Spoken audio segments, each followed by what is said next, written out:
آئیے شب برات میں مسلمان کیا کرتا ہے؟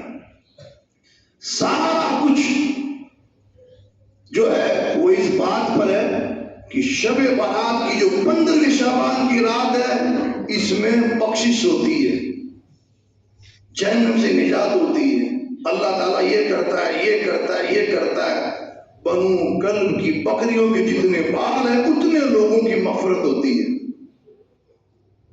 مولوی صاحب اس کو دھڑلے سے بیان کرتے ہیں،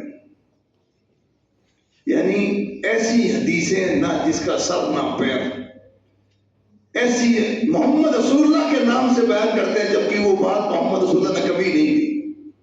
ضعیف اور موضوع روایتوں میں پورا دین کھڑا کر رکھا ہے۔ ایک روایت ایسی ہے اس رات کو لے کر، ہم یہ نہیں کہتے کہ جیسے 14 شعبان ہے ویسے 15 شعبان ہے، نہیں، کچھ تو فرق ہے۔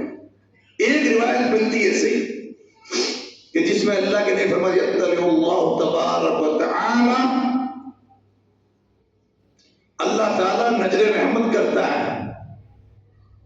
لیلۃ النصف من شعبان، شعبان کی 15ویں رات کو اللہ تعالیٰ نظر رحمت کرتا ہے بندوں کی طرف، الی خلقہ، اپنے مخلوق کی طرف، لیغفر لجمیع خلقہ، اور پوری مخلوق کو بخش دیتا ہے۔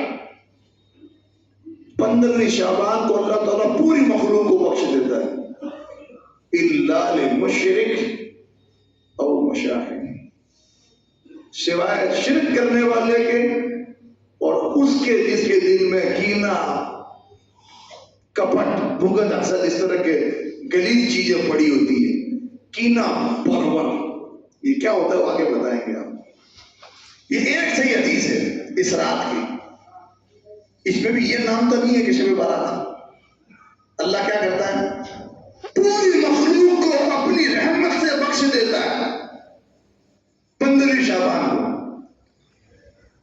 2 لوگوں کو چھوڑ کے ان کی بخشش نہیں ہوتی، ایک جو شرک کرتا ہے اور ایک جس کے دل میں اپنے بھائی کے لیے کینہ، دل صاف نہیں ہے کسی مسلمان کے لیے، کینہ پرور کہتے ہیں ایسا آدمی جو ہمیشہ کچھ نہ کچھ الٹا سیدھا کرنے کا ہی سوچے، ہمیشہ وہ نیگیٹو خیالات دل میں چلے مسلمانوں کے لیے، کسی کے لیے بغض، کسی کے لیے حسد، کسی کا نقصان، کسی کا برا، کسی کی غیبت، کسی کی چغلی، کسی کا نقصان، کچھ نہ کچھ گڑبڑی چلے، نیگیٹو چیزیں دل میں ہمیشہ آتی رہے، اس کو کہتے ہیں کینہ پرور، دوسرے مسلمان کے خاطر دل میں پازیٹیوٹی بالکل نہیں ہے، مثبت ہو ہی نہیں اس کا دل کبھی۔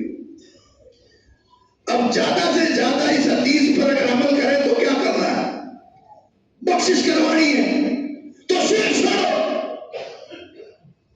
اللہ کے نبی کہہ رہے ہیں مشرک کی، شرک کرنے والے کی بخشش 15ویں شعبان کو ہی نہیں ہوتی۔ 15ویں شعبان چھوڑو، کعبے کے اندر موت آ جائے تبھی مشرک کی بخشش نہیں، کہ کعبے کے پردے سے چمٹا ہوا تھا اور مر گیا، اور شرک پہ مرا، بخشش نہیں۔ تو بخشش کروانی ہے تو کیا کرنا ہے؟ شرک چھوڑنا پڑے گا۔ اور یہاں حالت کیا ہے؟